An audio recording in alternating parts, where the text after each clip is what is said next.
Hello. Hello, friends. Good evening.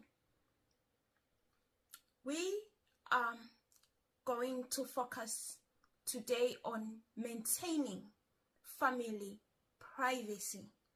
Here we are talking about married couple, husband and wife. Obviously, when you become married, you become one. You become a family. So, let's see how important it is to maintain a family privacy. Please read Adventist Home, page 337, paragraph 3, which reads, "Oh, how many lives are bitter by the breaking down of the walls which enclose the privacies of every family." Let's wait there for a minute.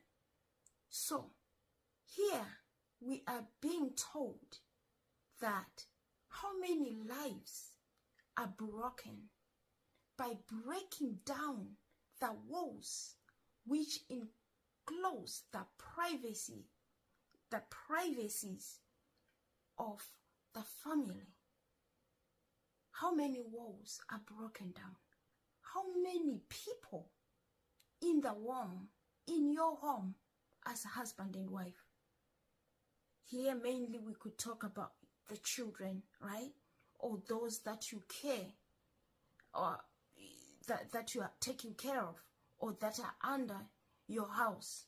How many lives are broken down in your home because of the walls, because of the privacy that should be between the two of you that is broken down? How many lives are being destroyed in your home because you could not maintain the privacy, the faults between the two of you? So let's look at what Adventist Home says.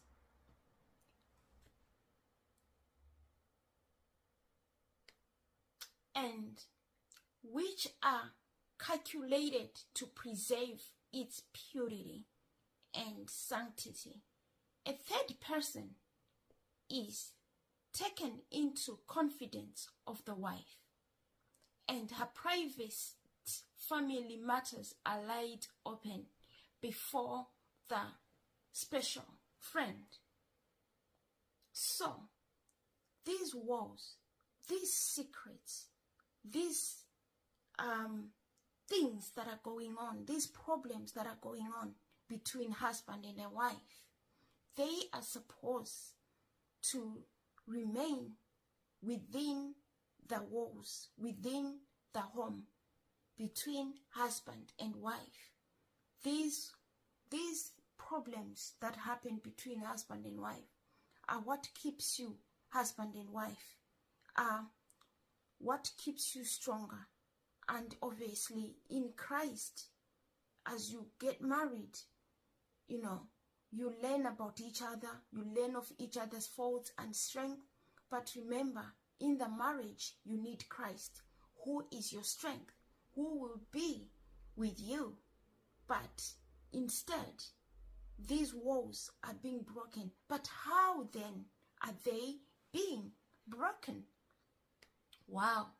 Here we are being given an example that a husband, for example, will take the matters that are in the home, right? And the problems between him and his wife, and he would go and discuss with a third party.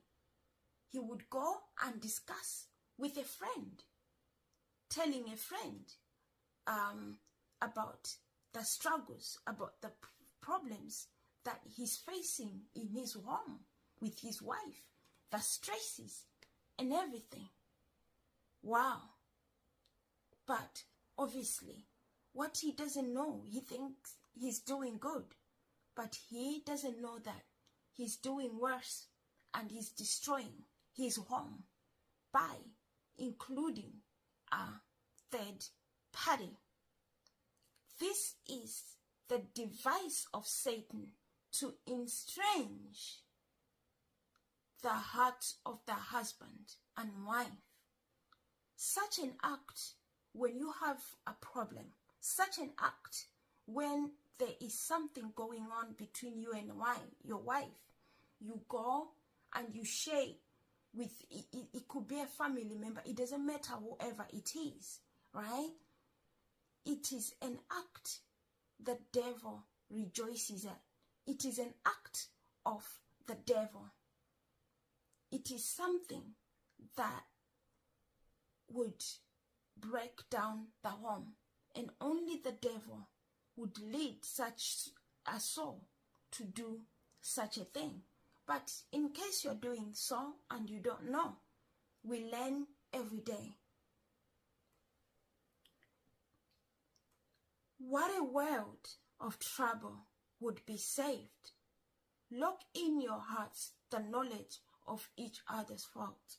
So here we are told that by not sharing your privacy with the third party, by not sharing the faults to your third party, the faults between your wife, the faults between you and your husband to the third party, how many homes can be saved out there?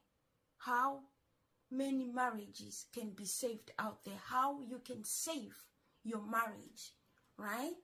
Because obviously when you tell the third party, they are going to be involved, and because it's not their fault, you have included them, you have involved them, and the reasons and the solutions they may come up with, you don't know where they are coming from, right? There are two forces that controls us in this world. It's either the Lord, our God, or the devil. You don't know the spirit which is influencing the third party, which you have gone to tell, and what they may tell may not build you, right?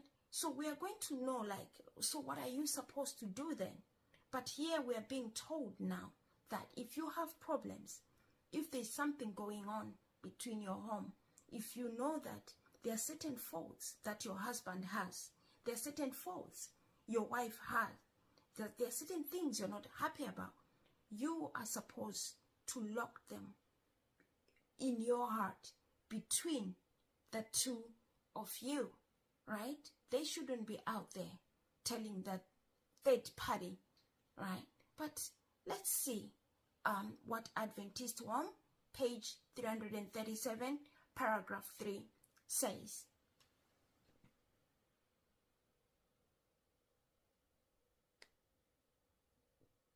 It continues to say,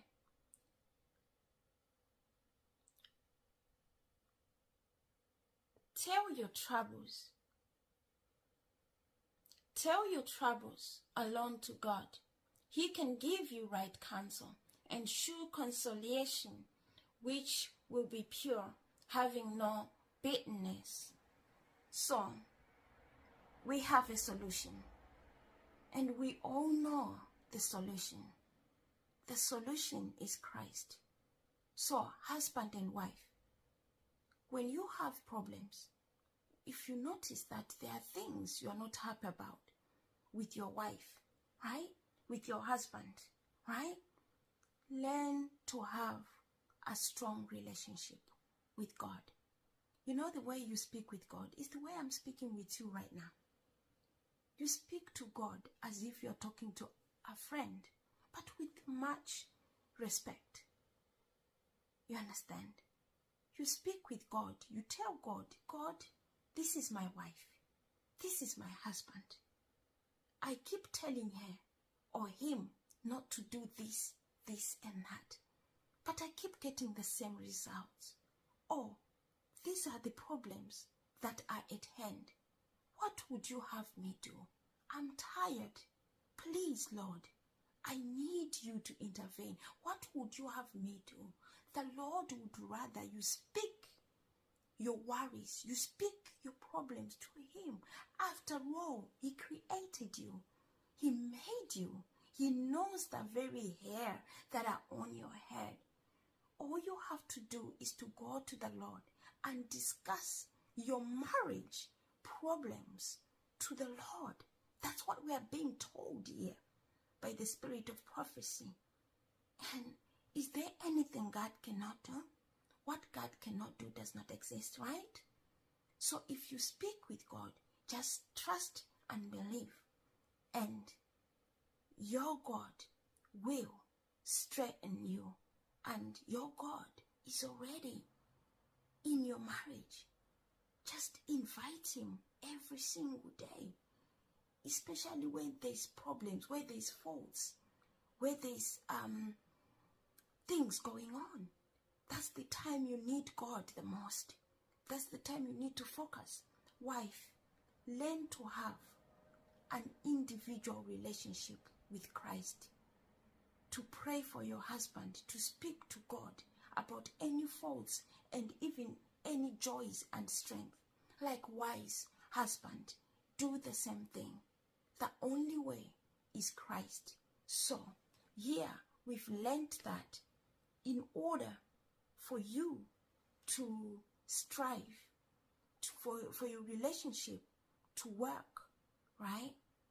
Do not disclose your privacy out there. Maintain it within the family. But there is Christ to speak with, right? Instead of you going to discuss your wife's faults to another being, dare not to trust the arm of flesh. The arm of flesh will fail you. Dare not to trust humanity. Humanity will fail you. We are being told to trust in God, right? To speak. Here we are being encouraged to have one-to-one relationship with God. And our God will help. Our God will be in the midst of the relationship. So if there's any privacy, there's any faults in the family, no matter how bitter you are, God will take away your bitterness. Not the third party, not your guy friends, not your girlfriends, but the Lord your God. Be vigilant, and I pray to God that you have learned something from this. May the good Lord be with you and your families.